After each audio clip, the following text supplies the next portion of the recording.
Betty! Surprise! Dad! What's going on with your son? Wish I knew. He's got a girlfriend I've never even heard of. When I told him I wanted to spend more time with him, he said no. It's just not a good time. Have you considered that he hates you? Don't sit there! Those are Christian Lacroix pillows. So we can't sit on the couch. Not in jeans.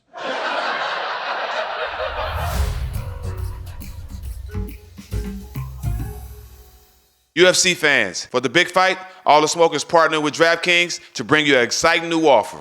New customers, sign up using promo code SMOKE. Bet just $5 on any of the matches this weekend, and you'll get $200 in bonus bets instantly. That's right, new customers get $200 in bonus bets instantly when they bet just $5 on the fights. If sports betting isn't available in your state, don't sweat. You can still join in on all the fun with DraftKings Daily Fantasy. Download the DraftKings Sportsbook app now. New customers, use promo code SMOKE and bet just $5 on any wager and get $200 in bonus bets instantly. That's promo code SMOKE only at DraftKings.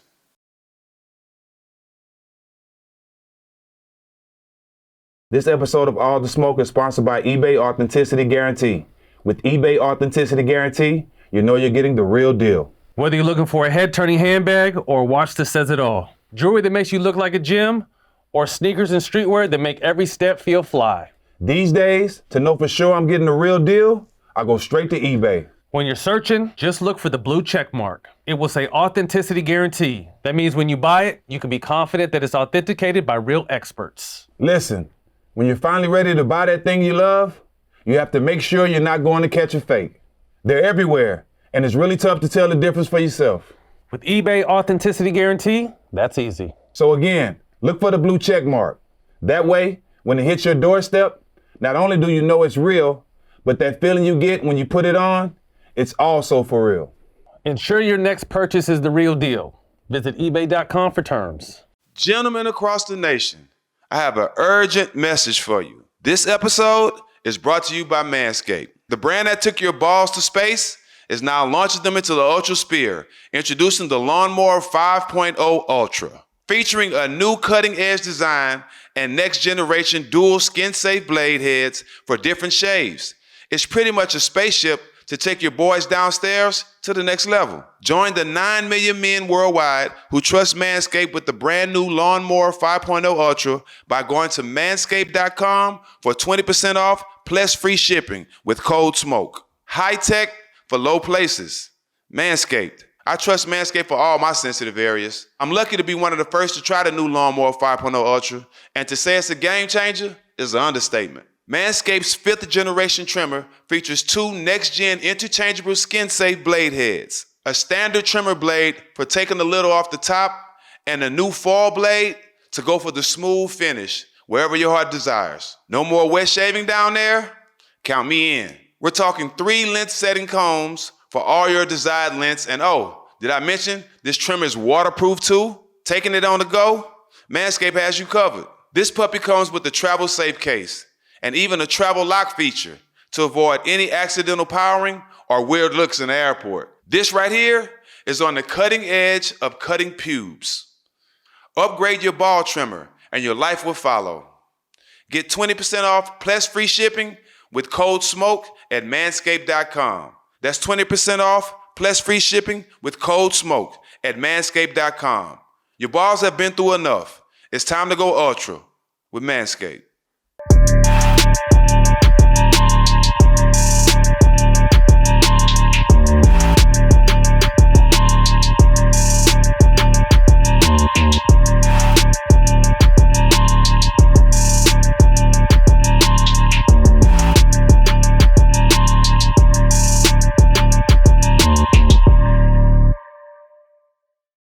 Welcome back, All the Smoke, Season 5. Jack, I think we were here about a year ago, and we get to finish off the job today.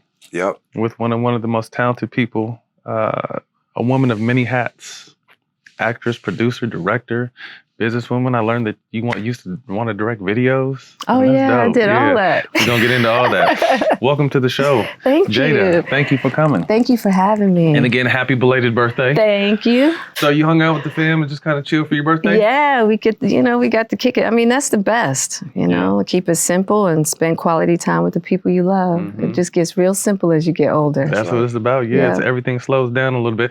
How is life? How is the family? How is everything going right now? Life is great. Good. Family is fantastic. So, when you catch those waves, you just ride them because you know how that goes. Yes. Up and down. Up and down. You mentioned in your book something that said you're looking for that indestructible love for yourself.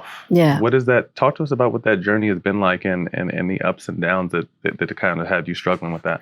Well, that was the whole purpose of me writing the book, was really to talk about my journey from feeling unworthy to worthy, right? And so as I talk about in the book, I kind of go back into my childhood, being the blessed child of two addicts, right? And so that kind of set up a false concept in my formative years of not feeling worthy because I wasn't a priority to either of my parents, Their addictions came before me, right? And so I kind of carried that with me through my adulthood. And then on top of it, as I talk about in the book, all the different traumas that came and all of that stuff. And so I really wrestled in my adult life just trying to figure out what love was, how to feel loved, and when you don't feel loved and you don't feel that place of feeling cherished, understood, seen, and you don't know how to do it for yourself, then you're just left with a lot of voids. And you think that success, marriage, children, you name it, all the all of the things. All the stuff that looks good is going to make it right. And you think that there's no substitute for it. And you think success is going to I remember coming to Hollywood and being young and being hungry, and then coming to Hollywood and starting to climb. And I'm like, why do I still feel bad? This is supposed to cure everything. Right. That's what they say. That's what they say, And so once that didn't happen, I was like, well then, what the hell does all this mean? And then I was like, oh, Will came along and I was like, oh, well, maybe it's that. Maybe I need a man. Maybe I need to get married. Maybe I need to have a family. And when that didn't do it, it's like, and then finally, 40 years old, just had a complete, utter, just hit a wall and had just one of the darkest times in my life. Suicidal thoughts. It wasn't the first time, but I'd struggled with that for a long time. And I hit that wall, and that's when I really had to start going on a serious journey. Addiction is prevalent in both of our backgrounds. Both my parents were addicts, but I felt like they were functioning. We still never went without. We still were clothed and took care of, got our homework done. But growing up in the early 80s, I saw everything. You know what I mean? And now at 43, I'm in two different kinds of counseling. Not that I really thought I needed, because in our community, it's not really talked about or cool or anything, but kind of really just unpacking, understanding the person I am today is because of the traumas or, some of my defaults today are some of the traumas that I dealt with as a 4 or 5, 6, 7, early teen, and kind of unpacking that. You guys have always been kind of on the main stage. Everything is always out there. Good times, bad times, going back and just kind of writing all that and really opening up and obviously taking control of your own narrative, but really kind of going back and writing about that stuff. What kind of memories, good and bad, did that kind of bring up along the process? Which part? It's like, man, having to go through my entire life on this line of worthy. It was, it was probably one of the hardest things I've ever done, having to really, when you got to look at your life on paper, that's daunting. It's daunting. And I had to really look at some really painful stuff. And you think, I was like, I thought I dealt with this, you know? I thought I reconciled this. And you feel all the intense feelings coming up again. It's just like, damn, all right, well. Here we go. Here we go. Was there a weight lifted? Was there any one kind of like, first of all, was there a weight lifted? But then also at the same time, like, I'm really revealing myself. Was there a little like hesitation or scared of that at the same time? You know, the only part that I felt hesitation around was talking about Pac. That's always been something I kept close to the chest. And because he left here, and he left without saying so much. And I was just like, I really struggled with that. I was like, how are you going to tell this story that has occurred between the two of you? And because I mean, Pac has shared a lot of his life story, but he didn't really share a lot about our story. And I understand why at the time.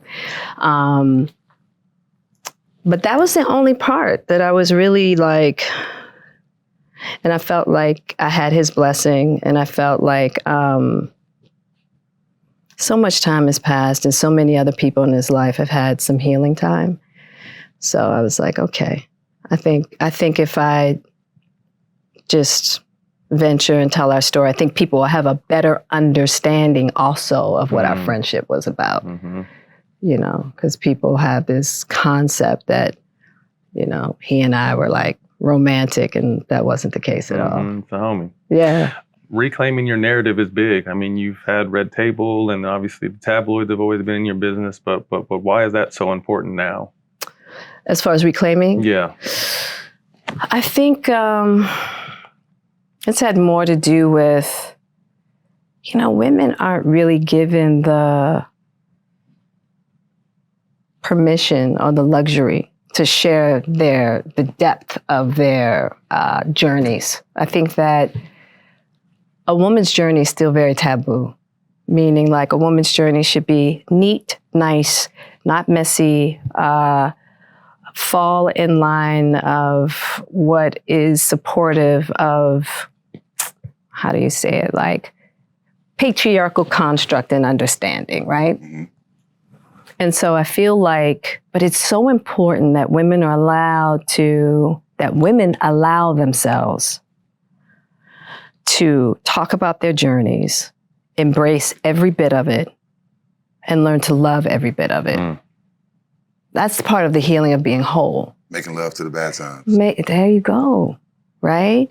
And so I felt like everything I've been through the gauntlet. There's not much else anybody can really say. Yeah, you know what I mean? And so I felt like I've earned being able to put it all on the table for women out there who are really in a struggle, who need to be seen in a certain manner, not to just say, hey, pray on it, go home and meditate, right? To see it in real time. It's like, no, this happened. You saw when that happened to me. This is what was going on. This is what I was doing, right? So you get to see like a beginning, a middle, and an end, right? Of just like the journey, like just little pieces of my journey, right? So really, for women out there to just go, it's okay. And guess what? It's all part of getting to your self-worth, you know? And it's not easy, and it's not going to be pretty. And that's okay too. Yeah, right. That's okay. Yeah. And for you to be saying that, like to have a book called Worthy, and for you to try to find your worth, and you mean so much to us and our culture and to so many people. I was telling them yesterday, I was like, what Pac is to the females, you've been that to us since I was in high school. Right. You know what I mean? So for you to write a book about being worthy, it's hard to, it's going to touch a lot of people. It's hard to think that. Yeah. Especially the way I feel about you. So you know what I mean? But it's beating fast. It's beating fast. Yeah, but it's going to touch a lot of women because Even though you was going through so much, you didn't look like it at all. Yeah, I mean, you know, I'm hoping it'll touch a lot of women. I'm hoping it'll touch some men too, in regards to like, specifically when I talk about what I've survived, when I talk about the kind of dope male support I've had in my life. Like, I don't think, like, we don't really celebrate when men come into our lives with that masculine just container, like, I'm here, I got you. You know what I'm saying? And like to really show what that looks like for a woman, right? And there have been so many men in my life that have showed up in real time. And really helped me along on my journey. So it's not just, you know, we need our men. We need our brothers, we need our uncles, we need our cousins, you know what I'm saying? And so also to just be able to have a moment to celebrate those men who came into my life in those pivotal moments, whether it was Keenan Ivory Wayans, you know, who was like, no, you will not perjure yourself going to lie for this fool in court. You know what I mean? And you was about to do it too. I was about to do it. I know. I was about to do it. I know. He sent me some pictures. He's like, I'm going to send you these pictures. Change the date on them. Say I was out there with you. I was like, not a problem. I'm going to figure this out. Rider. And Keenan just happened to overhear me. And he was like, absolutely not. I was like, what you mean? 19, you know what I'm saying? So like at certain pivotal moments in my life where those father figures, those brother figures came in, you know, it's been imperative. Yeah. Let's move to Baltimore. Okay. Raised by mother and grandmother. How was it growing up? I know a lot about Baltimore. Like we just said a few minutes ago, the upbringings. We are from those areas where it ain't no playbook. You're gonna make a lot of mistakes and you're gonna figure out, you're gonna learn the hard way a lot. But a lot, especially me and him, I know we wouldn't change that for nothing because it made us who we are. That's right. A lot of people love me because of the way I stand and how solid I am. And I got all that from my upbringing. Right. So Baltimore to you, what does it mean? I have a chapter in my book called University of the Be More Streets. It's funny you say that because we say UST, University of Short Texas. That's what we hustle at. Oh, got it. But I mean, that was an imperative university for me, right? I don't think without that university, I would have been able to come out to LA at 18 years old on my own and figure it out, right? It was like those streets taught me like what real wolves look like, not the fake ones. The Hollywood flex is like, I'm cool on that. You know what I'm saying? So I could really hold my own from the gate in regards to really being able to navigate that world. You know, I appreciate, I tell my mother all the time, never feel guilty about any of it. You were the perfect mother. You were the mother I was supposed to have for how my fate has been designed, right? And what that prepared me for. But I love Baltimore. Baltimore made me who I am, you know, made me scrappy, made me smart, made me a fool in some cases. You know what I mean? But I love Baltimore, you know, and I have much gratitude for what Baltimore has given me. The quote, you got to be more careful. You got to be more careful. Don't get it twisted. This ain't Maryland. This ain't Maryland, it's Murderland. A lot of people know about that now. Yeah, they do. Before you telling your story. Yeah. And so I learned a lot of that the hard way. You know, just like I talk about it a lot in the book, just about, you know, how I used to hustle and how did that come into play? Like, I mean, we all know trying to survive and trying to make a better way for yourself, but there's always that one person that kind of puts you in the game, that kind of ushered you into the game. Yep. There was one. I know, I'm from it. I know how it goes. You should have seen the smile. She started thinking. I talk about it a lot in the book. You know, it's like, you know, there was a young dude named Chet Pajardo who really put me on, like when I started to get more serious about it, if that's even what you want to call it. You know, that's what it is. You know, if that's what you want to call it. I don't know if you call it serious. I mean, but it was like when I really thought I was on my way to become a queen pin. You say deep in the game. When I got deep in the game, but you know, and a lot of it just, you know, we talk about it all the time. It was just, I've always been one that wanted my own. I didn't want to be just the hustler's girlfriend. Like, I'm not doing that. Nah, I got to figure this out. Like, I want my own power. I want my own situation. And at the time, too, being really concerned about, man, is my mom going like, what am I going to do if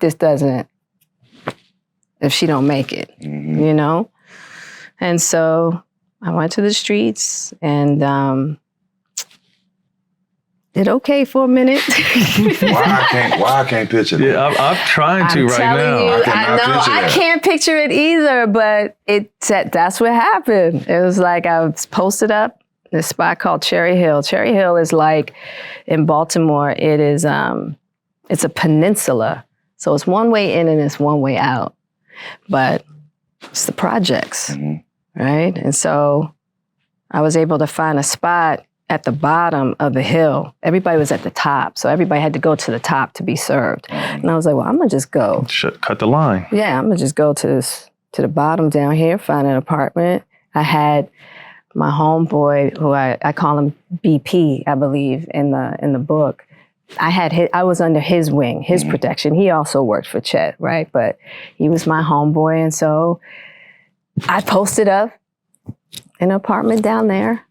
And then I got set up one day. 2 millimeters to the head. To the head. You know what I mean? It was like, oh, are you really built for this? You know? And was it a sexy hustle, like a tomboy hustle? Like, what was your vibe back then? It was a tomboy hustle for sure. Okay. She looked more like the Doughboy's girl. Yeah. Right. I'm trying to picture it. It was at that time, believe it or not, like I was really... You know, but I was with the shit. Yeah, that's what you know. I was really petite. Look, I was going to Baltimore School for the Arts. Nobody would ever, that was the whole thing. Nobody would ever imagine, think that I would do something like that, you know? And so, but I was. And, you know, I definitely got into some sticky situations, you know, that I feel grateful to have survived. And that's when I knew there was a God, for sure. Definitely, that's a part of the game, though. That's part of it. Wake up.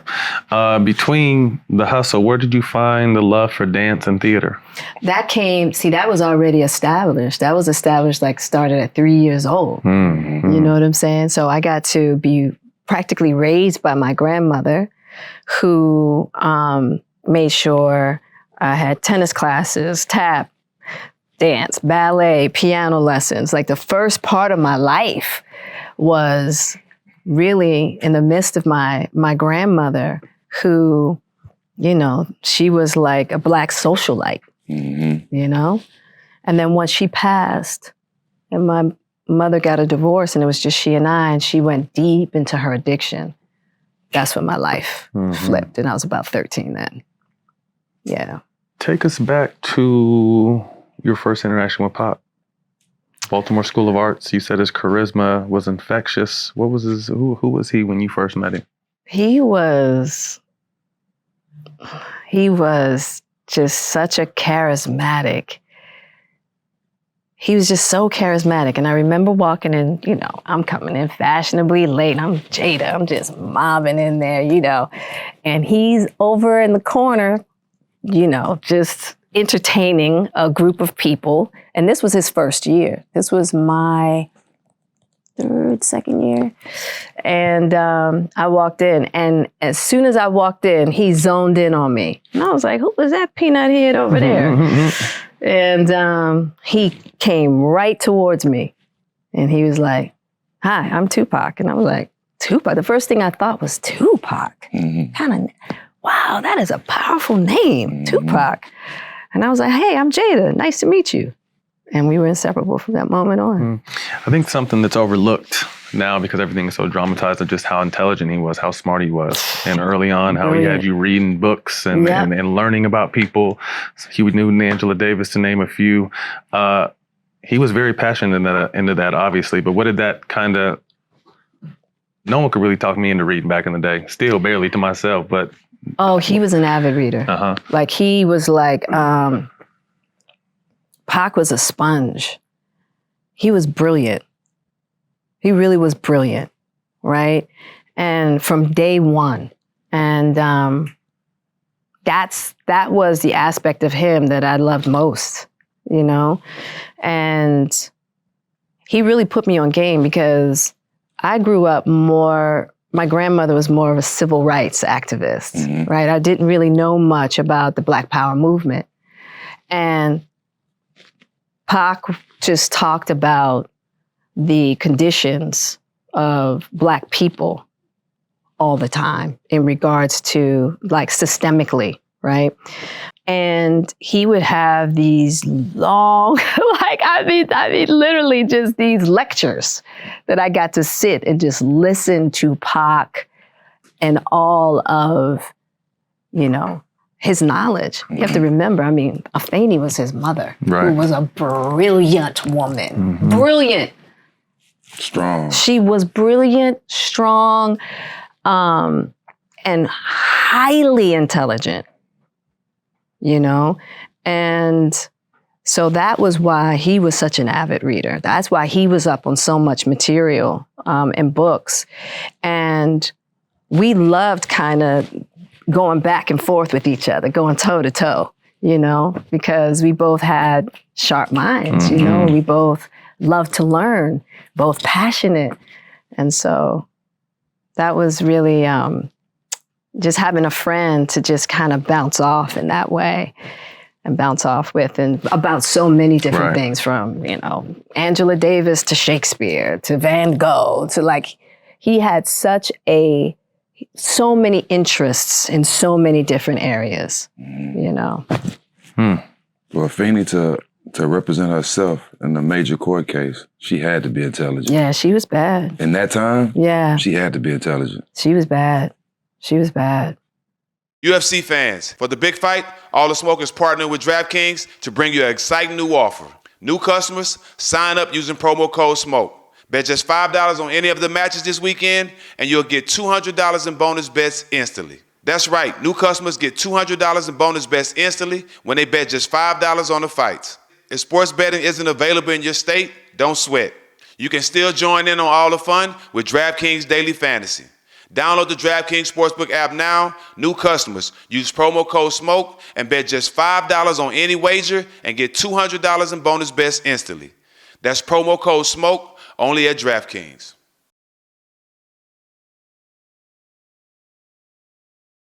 Before jumping into acting, share with us, we mentioned at the top, your passion for directing music videos, and any truth to your thought of the concept and theme, and supposed to direct California Love? Oh, talk to us about that. Yeah. I talk about it in the book. So Dre and I had a meeting, and I came up with the concept for California Love, just kind of like, you know, that Mad Max, Black Mad Max version. And we were ready to go.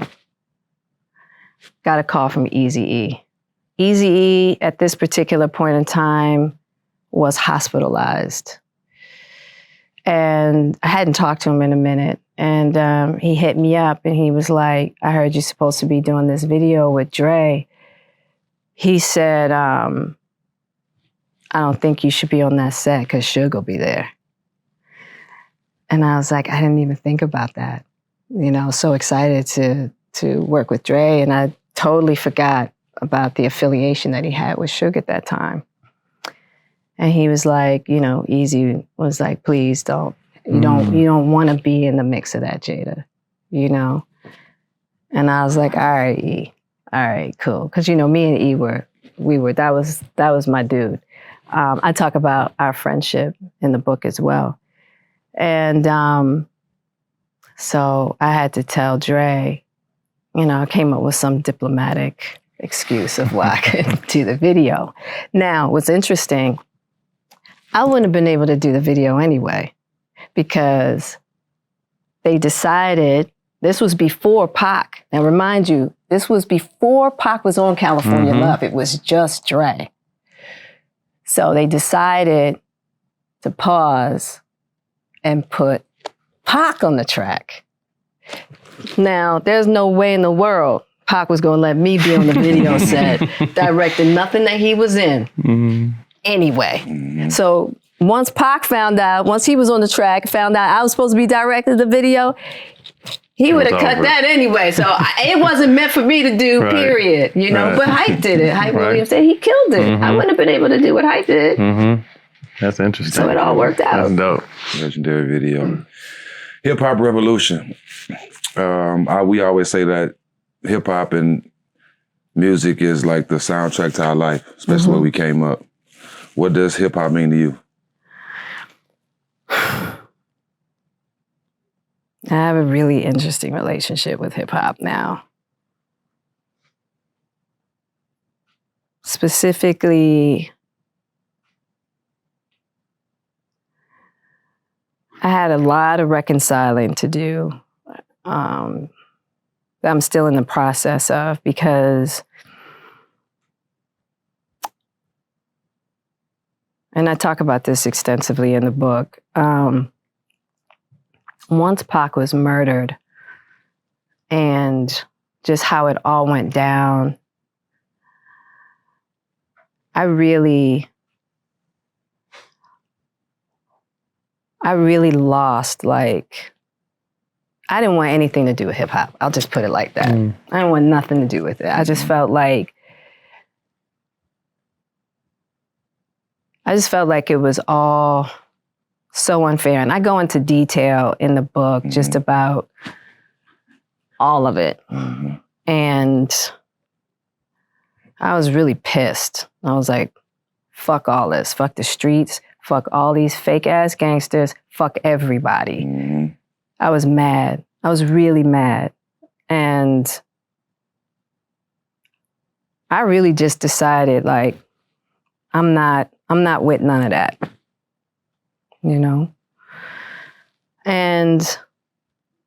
But I still have so much love for how hip hop really helped form me. When I think about Rakim, when I think about Eric B. and Rakim, when I think about Salt and Pepper, when I think about MC Lyte, when I think about Roxanne Shante, she's a runaway. I mean, the Z3 MCs. I mean, we could go on and on and on. It's like, it was I substance grew then. up on hip hop. Substance. Yeah. Right?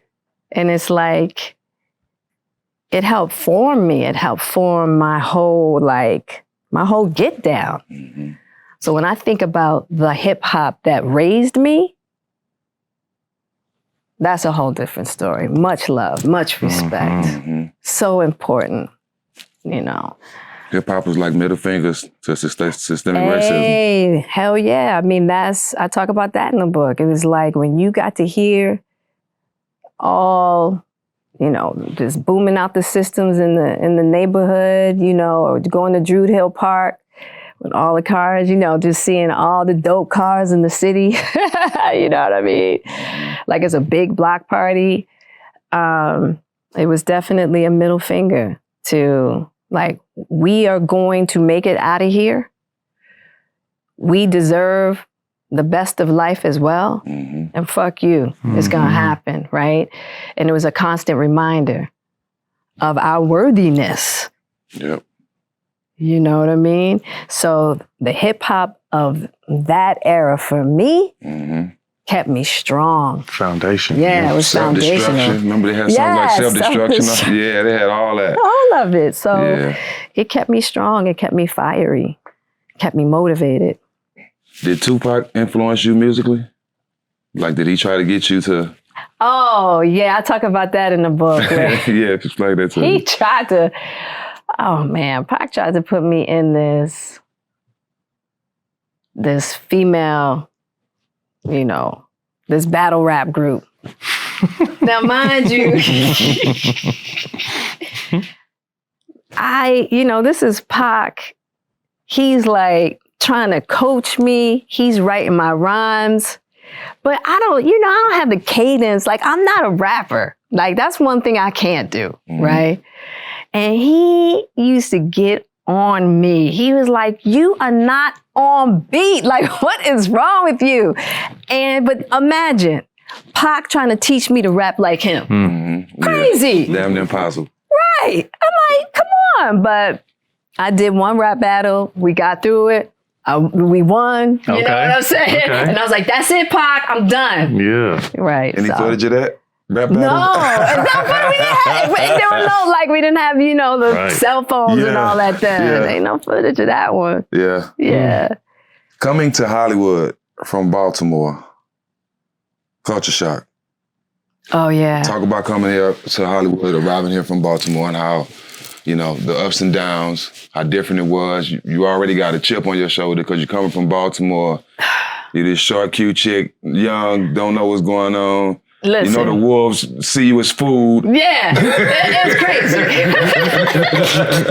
It's crazy, but it was the best time. So, coming out to Hollywood, it was just like, that was a culture shock, for real. It was just like, what is going on out here?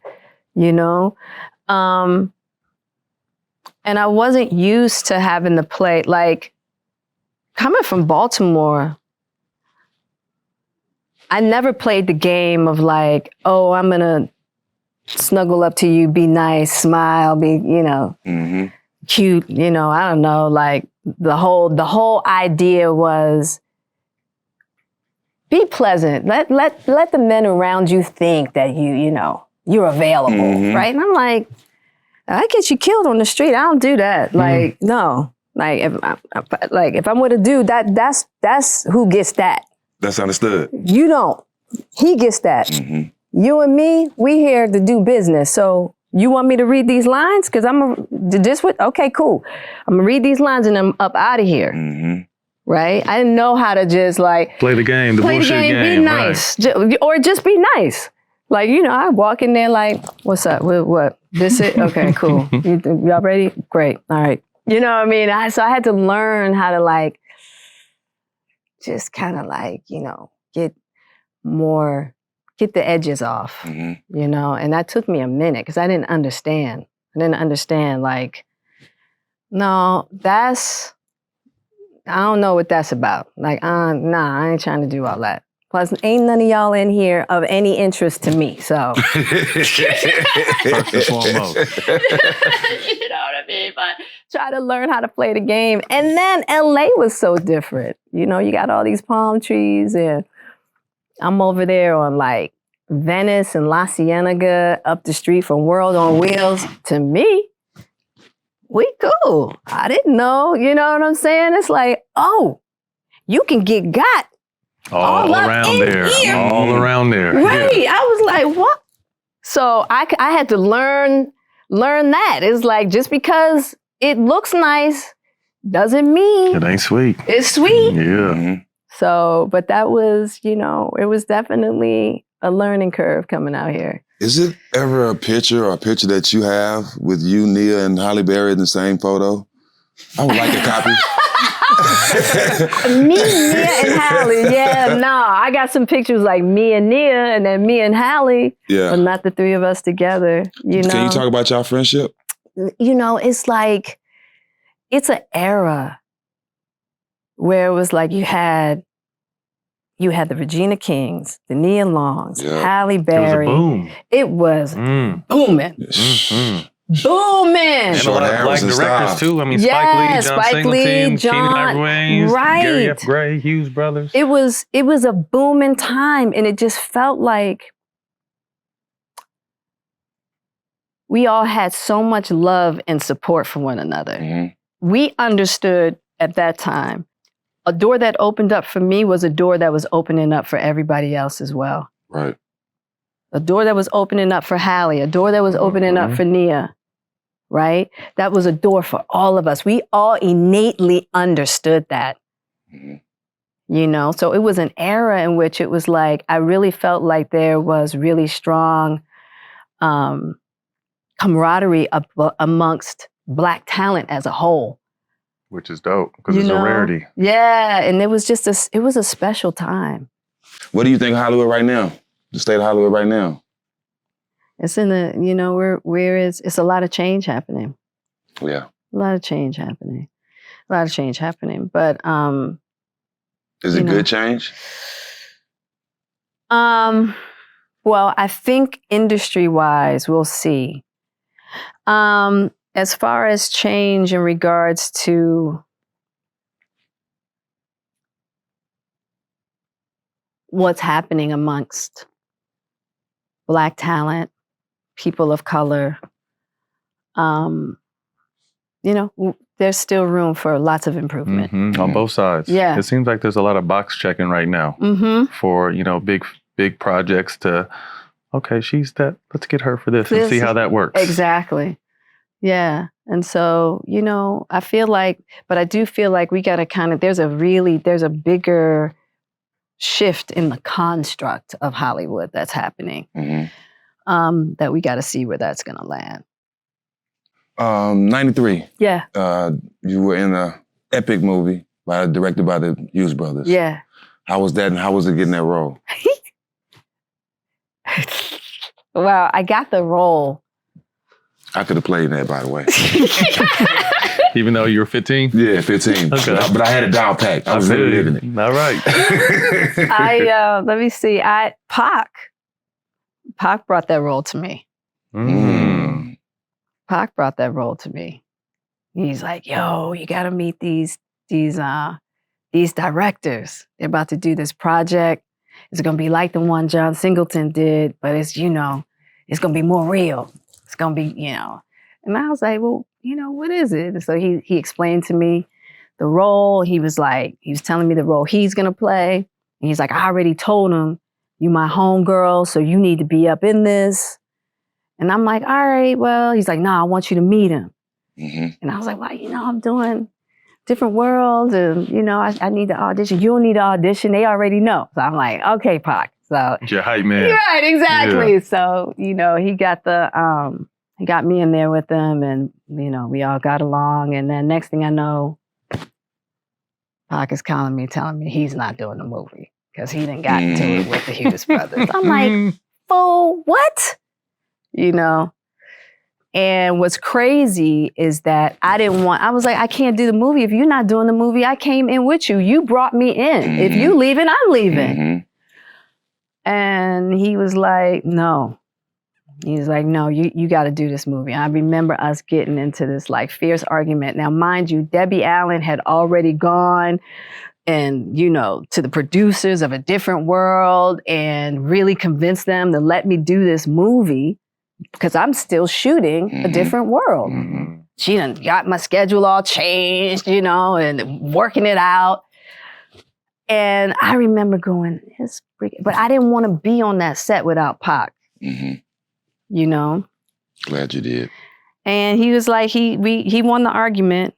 And he's lucky because I couldn't go back to Debbie and be like, Deb, I'm not going to do the movie now, you know? So I did it. And he was right because he told me, he said, you need this. He was like, you need this for your career. You know? Because I really didn't see what he saw. I was doing it because we were going to be in a movie together. Right. Yeah. And I was just trusting his instincts. I didn't see what Pac saw. But he was like, no, you're going to do this movie. You need this movie. Blah, blah, blah, blah. And I was like, ooh. Did Pac make you feel worthy? Oh, yeah. I see it. Always. I see it when you talk about it. Always. Now, he could have his we definitely, here's the thing about Pac. I could get in the worst arguments with him, but if I'm in trouble, he's gonna be there. He's coming. You know, he was coming. And I always could depend on that with him. you know. And he would pull my coattails. That's the thing. We both could just pull each other's coattails in a way that nobody else could. We can fight, but nobody else can't That's fight right. us. Yeah. He's like, I'm going to say some shit to you, but I better not hear nobody else say it. But I'm about to get in your ass. Yeah.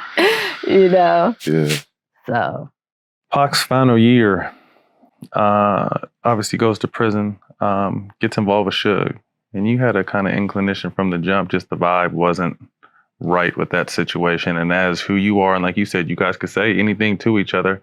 How was those conversations between you guys? And I heard he kind of tried to keep you away from it while he was in it. Speak to that a little. Well, Pac, and I talk about this a lot in the book, Pac really, he really kept me separate from all of it from the gate. I think people would be surprised to know I never saw Tupac perform live. Wow. He never. The thing about Pac, stuff was always jumping off. It was always popping. So Pac was cool with, I'm coming to your spot, you can meet me at my spot over here, but it wasn't any like, we're going, come to the club with me, go to the, that was a no-no. Because he was always like, nah, because I can't. Watch you. I gotta worry about you he's too. like, I can't do both. Gotta worry about myself now. You know what I mean? He's like, no. So, yeah, I was really concerned about shit. I was really concerned. Now, mind you, he was still in jail when he told me. I remember we were in Dannemora. I talk about it in the book. And I was with Light and Nefertiti. We went up there to see Pac in Dannemora.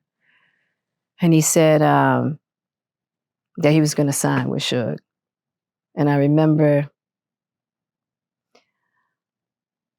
saying, you know, all three of us were just kind of like, okay, you sure? You know, and he's like, yeah, because he's willing to get me out of here. And, you know, because Pac had been waiting.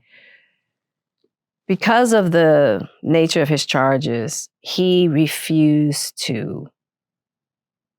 He was like, these men need to come get me. Specifically, these men who are making money off of me. That was his thing. Because a bunch of us had just kind of, you know, we flanked him. We were like, we'll get you out of here. We'll raise the money, you know, because it was a bunch of us kind of starlets. He knew a lot of starlets, you know, and we were like, we're here. We'll get you out. Yeah, his back. And he was like, no. No. He was like, no. And so with Suge, he felt like, look, I owe him 3 albums and I'm done. And I was like, so I said, I'm going to come back tomorrow. So Neff and Light, they left and I drove back to Dannemora the next day to just talk to him one-on-one. And I knew I wasn't going to be able to, that wasn't my place to try to convince him. I mean, he was locked up, he wanted out. So I knew I wasn't going to win that battle, but it was once he got out and everything that transpired after that, that I was just like, hey, you don't have to be of this. Don't let people prey on your resentment and your anger. Mm-hmm. So a lot of people might not know, but he proposed to you while he was in jail. I talk about this in the book when I go to see him in Rikers, when I wrote about that in the book and when I had to talk about it, speak my words for the audible version of the book. That was probably one of the more painful parts, seeing him there, the condition that he was in and having to leave him there. And he was in bad shape. And so when he asked me to get married, he was at Rikers. And I knew at that time that he needed somebody to do time with him. which I was going to do anyway. You didn't have to marry me to do time, right? I'm here. Now you see why we love you. And then but he needed a rock. He needed, because of our friendship and because of everything we had been through together, he just wanted to feel that solidified foundation, because I promise you, he would have married me and divorced me as soon as his ass left jail. He would have. Right. I'll be real with it. Right. Because so many people in that position don't have support. Right. None at all. None. And he got the best. Right. He was just like, look. And I just think it was the mind state that he was in. He wrote me this long letter. And I think even before Pac went to jail, he was starting to shift in a certain manner. Good or bad? Good. Really good. And I think that for him, he just felt like, okay, if I can tether myself, it'll keep me on a trajectory. But trust me, he would have divorced me as soon as one thing he didn't want me as is a wife. I know that for a fact. Yeah. But I think just being at Rikers, it just kind of shook him a bit. Needed something. You and Pac weren't on speaking terms the last year of his life. Can you tell us why and what that taught you? Yeah. So when I was talking about how we could pull each other's coattails, I just felt like he was off track a little bit, and I spoke on that, and we got into a probably one of the most heated arguments we've ever had. And that was not, Pac and I getting into heated confrontations was not unusual, right? This happened to be a very heated one. And I didn't speak to him for a year. I was hurt. I was pissed. And I really kind of dug my heels in the ground. I was just like, he went too far and he's going to have to calm me. Bump that. He's going to have to calm me, and I'm standing my ground on it, And I learned that don't waste time like that. It's like a whole year out of my, pride. You know what I'm saying? It's just pride, both of us, very prideful. Very prideful, just hard-headed, prideful, and because none of it mattered. The day that when Afeni called me, when I found out he'd been shot again, I didn't give, and that whole conversation and whatever was going on with Suge and all that, it didn't matter. So why should it have mattered for a whole year? It didn't matter. And surely once he was gone, So I just learned, man, don't hold on to bullshit. Ain't worth it. It's not worth it because you just never know. And it's heavy too. Holding on to shit is just heavy. Yeah. It's heavy on your spirit. Red Table Talk. You guys created a space, your mom, your daughter, and captivated the world. Talk to us about that. Yeah, I think that table has been a powerful healer. I'm so grateful for that table and so grateful to, I was able to experience that table with my daughter and my mother, and that table has taught me so much and has shown me so much, and yeah. So I'm grateful for it. I love the Jane Elliott episode. Yeah. Deep. Dope. Yeah, she's deep. I love Jane. She's super dope. Yeah. One of the episodes that shook the world, the entanglement episode. Yeah. Did anyone try to say, hey, don't do this, or this is something you felt obviously had to be done? Where was you at leading up to that episode? You know, I felt like I had to go to the table. Now, what I clear up in the book is that Will wasn't supposed to be at the table. Oh, okay. Yeah, Will was not supposed to be at the table. And I didn't ask Will to come to the table. Will wanted to come to the table. He didn't want me to have to go through that by myself. And at that particular time, which I talk about in the book extensively, Will and I were not together. Mm-hmm. And we came to the table, and what happened is that you really got to see a dynamic between us. You know, kind of like my codependency of like, I will do anything at this time to make sure you're okay. Mm-hmm. Even if it meant Belittling myself. yeah, you know, but two things with that. So I'm like, this is your mess. So you got to do the time on this. You got to take the heat on this. This is your mess, right? And then another like, oh, and then also, this is going to be an opportunity to see your dysfunction. Mm-hmm. That you're about to see through the dynamic that's being exhibited at this table right now. Right?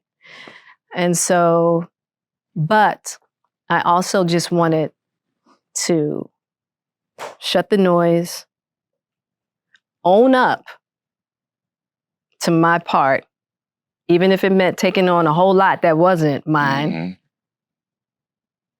and move on and make sure everybody else was okay in it. No matter what, I'm gonna be straight. Mm-hmm. But the biggest part of that table is that it showed me a part of myself that needed healing and a part of a dynamic within my relationship with Will that needed healing. And even though people told me, Jada, do not put this out, they begged me, Ellen included, begged me. Everybody, they were like, this isn't true. You're throwing yourself under the table. Why would you do this? And I needed that because I wouldn't have been able to see that dynamic. Now, you can make any choice you want to make, but to be unconscious, any unconscious part in which why you're making the choice. I had to make that choice so that I could see the unconscious part. And I'm grateful, you know what I'm saying? Straight up, for so many reasons. It's part of your journey. It's part of my journey, you know, and what I was able to strip, what I was able to learn, and also with all of the shit that came my way and being able to be 10 toes down, just in my skin and be okay with it all. Mm-hmm. Tough. But that's where it's at. That's where the true freedom is. University of B. There you go. Mm-hmm. We've never heard your perspective on the Oscar moment. Let me tell you, that Oscar moment, there's a lot of perspective, which I talk about it in the book. The holy joke, the holy slap, and the holy lessons. You know, I look at it all as like, this is just one big university.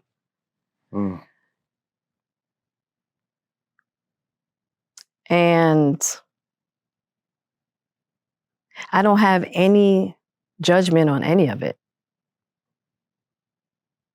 It was supposed to, it did what it did. It happened.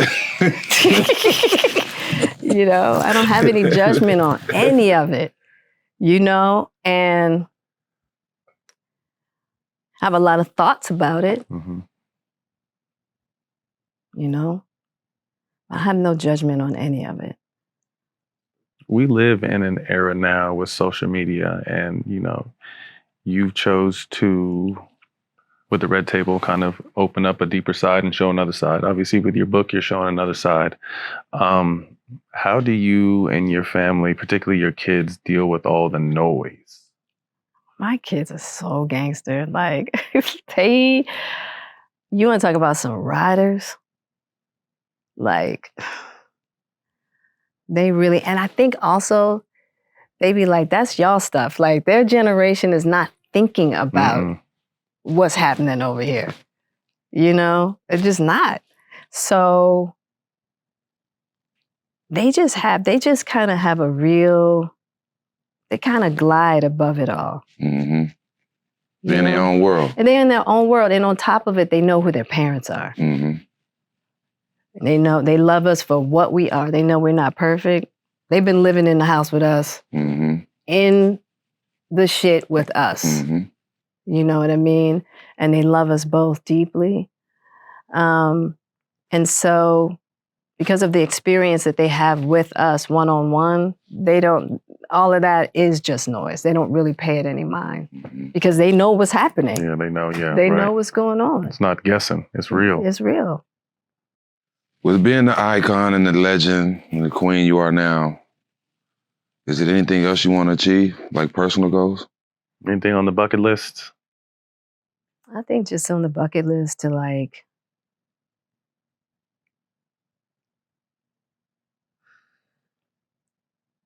keep seeing the code, as far as like, keep seeing what is true and what's real within and without, meaning like, through everything that I've been through, when you get to see what's really going on, it just frees you up. When you realize like, oh, there's people out here talking crazy about you, but it ain't stealing your oxygen and your heart is still beating. You straight. You know what I'm saying? It's like, all right, that's on you. Like, it's like, and just keep curing, like, deepening that level of self-worth, keep curing that self-judgment, because at the end of the day, there is no weapon of judgment that can be forged against you if your self-judgment is in check. Love yourself first. You gotta love yourself first, and you can't expect everybody, like, who's gonna love you is gonna love you. This world is fickle. So if we're looking for people out here to give us something we can't give ourselves, we're in trouble. We're gonna be starving for life. I say that all the time. You know what I mean? You gotta be good with you. People out here struggling, trying to figure out how to be good with themselves. Yeah. You know what I'm saying? And just deepening that knowledge and having that compassion and having that love, because the more deeply I can love myself, the more deeply I can love others. And I find the utmost joy in that.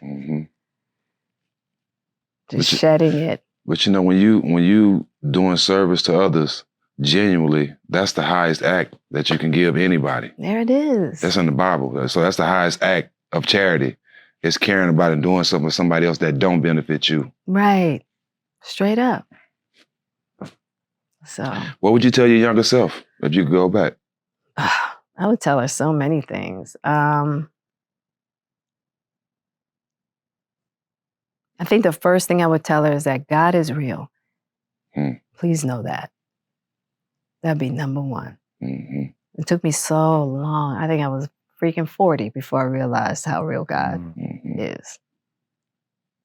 Super real. Yeah. When people think of Jada Pinkett Smith, what do you want them to think of? For me, like I said, we've been worshiping you and having you on a pedestal for so long because of your work, because of who you are, because you're a beautiful person. We just admired you for so long. So I know what I think when I see you, but when people see you and think of you and your name come up, what you want them to think or say? What would you think would be the words come out their mouth? You know what? Whatever's real for them. Whatever they feel. Whatever they feel. It's all good. It's like, I can have it all. You know what I mean? It's like I can have the honor, I can have the disrespect, I can have the consideration, I can have the lack of consideration, I can have it all. And I'm going to love you anyway. It's all right. good. Be all right. I'm going to be all right. It's all good. Mm-hmm. So I'm just grateful when someone has those beautiful words. I'm going to be grateful. I'm going to put that in my pocket. I'm going to say thank you, you know? And I'm going to be grateful when somebody doesn't have such beautiful words. Right. To give and take. The same. Give and take. Mm-hmm. It's all good. All right, we coming down to the quick hitters now. First thing that pops up in your mind, let us know. Top 5 most impactful women. Oh my gosh. Top 5 most impactful In your life. women. In my life. Mm-hmm. Grandmother number 1. My grandmother. My mother. How about say your twin got to be number 2? Yeah, I was Your like twin my gotta be mother. number 2. My mother. Debbie Allen. 5. My mother, my grandmother, Debbie Allen. Impactful women. My daughter, Willow. That's another one.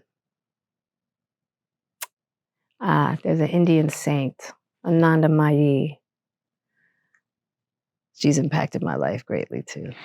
I forgot to ask earlier. You done something I've always wanted done. How was it? How was ayahuasca? Oh, I'm scared. I want to do it.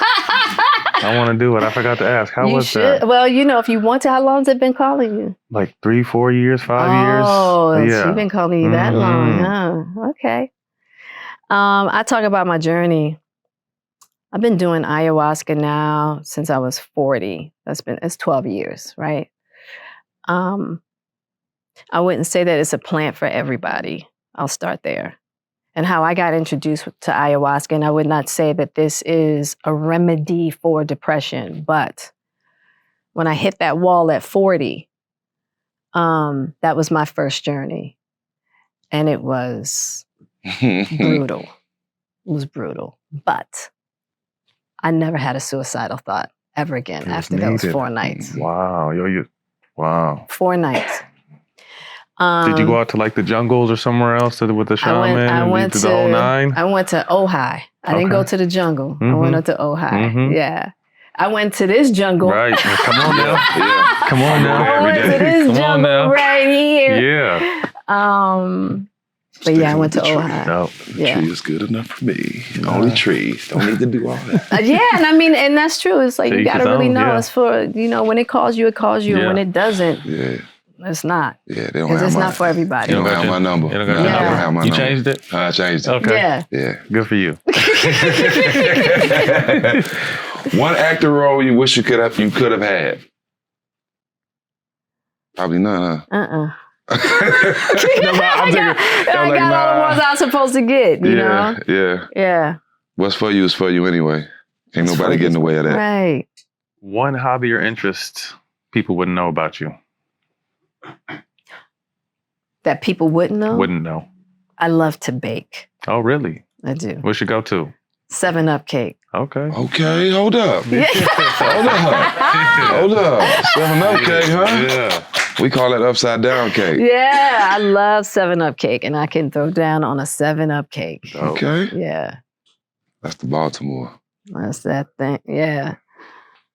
Oh, this question ain't on there. Who your ace? Who your best friend? Like, who know all your tea? Oh, who knows all my tea? That you guys would know? That we would know, yeah. Okay, who would know all my tea that you guys know? That's like your homegirl. You have a glass of wine with Lauren London. Lauren London. That's my Boogie. homegirl. She's the homie. Shout out DJ Boogie. Yeah. Shout out Boogie. Yeah, shout out. Yeah. Yeah, I just seen her not too long ago. Yeah. Sneakerhead. Favorite sneaker of all time? Favorite sneak of all time? Okay, hold up. That's a hard one. Colored Reeboks Princess Cut. Colored Reeboks Princess Cut. Yeah, because we used to in Baltimore, so what we used to do, we used to get Russell sweatsuits. Okay, so you get mustard yellow, red, purple, and you could get Reeboks that matched. Colorways. The soldiers. Yeah. Oh yeah, he just showed. Oh yeah, yeah, yeah. Damn, right there. Yep. That's like With to the two this straps. day, a Reebok, classic Reebok for me is where it's at. That ain't Just nothing clean. but an early Bottega shoe, and what's the other shoe that had the strap with the strap on them? Giuseppe's. The tennis shoes. That's the early version of that. Everything's recycled. Your dream red table. Your team plus 5 people dead or alive. Who was at your table? My dream red table. Oof. So you talking about guest wise? Yeah, just people you would just want to sit up and have a good conversation with, have a glass of wine, just have a great conversation with. Damn. We smoke one. Yeah, I mean, if we got invited, yeah. yeah. We there, yeah, we smoke. If we make the table, we might be able to bring something to it. I'm trying to think. My dream red table. That's a big question. Let me flip this. Okay, flip it. 5 dinner guests, dead or alive. So you plus 5 at dinner. That are alive? Dead or alive. Dead or alive? Mm-hmm. Pac for one. Would love to sit Pac down. He'd have to be there. Damn. You got me stumped. Hold up. That might be, have Marion come through, my grandmother. Maybe also Karen Armstrong. Karen Armstrong is, I'd bring Karen Armstrong and talk to Pac and my grandmother who've been on the other side. Karen Armstrong is one of my favorite authors. She used to be a Catholic nun, and she writes, she studies and writes about all different religions. She wrote this brilliant book called The History of God. So I'd have Karen Armstrong, Pac, Marion. 2 more seats. 2 more seats. Damn, who else? Will. Radhanath Swami. Radhanath Swami. Yeah, we got that name. So it would definitely be a Interesting. table on some high, like spiritual, just High level debates. Some high level debates. high level debates. Yes, it is. That's the table. I don't know. You stumped me with that one. That'd be a good one. But I'm always interested in the mysteries of God. So Yeah. that is like, I could talk about that all day. Yeah, me too. If you could see one guest on our show, who would it be? But you have to help us get them on the show. One guest on you. Well, who do y'all want? You mentioned your friend you share all the tea with. She'd be dope. You guys haven't had Lauren We haven't here? had Lauren No. yet. And we know her. And so I've been pushing on her too. We've So been yeah, kind of waiting till she get up. maybe ready. your push might get a us little extra. Get us in the shot. Yeah, Lauren. Wow, that's interesting. Lauren hasn't been on the show. She's already family though, so I'm just, Yeah, you just. I think the time just hasn't It's- permitted itself. That's all it is. That's all it is with Lauren. It's timing. Mm-hmm. It's timing with Lauren. Yep. She needs a reason. And we respect it. Yeah. Well, Jada, thank you. Best of you. luck. By the time this airs, tell them where they can get your book at. Everywhere. You can get it Yeah. Barnes and Nobles, Amazon, Target. You go, anywhere you buy your books. Well, congratulations on that. Again, we've been fans of yours for a long time, and we're happy that you're on that journey to finding the higher you. And to see you smile today and open up and share with us was truly an honor. So thank you. Thank you so much. And Thank you you for are having worthy. me. Thank you. To us. For sure. Hey, he's You guys are worthy too. Hey, he's held himself long enough. It's only a matter of time. It's only a matter of time. Well, that's a wrap. Jada Pinkett Smith, All the Smoke. You can catch us on Showtime Basketball, YouTube, and the iHeart platform, Black Effects. We'll see y'all next week.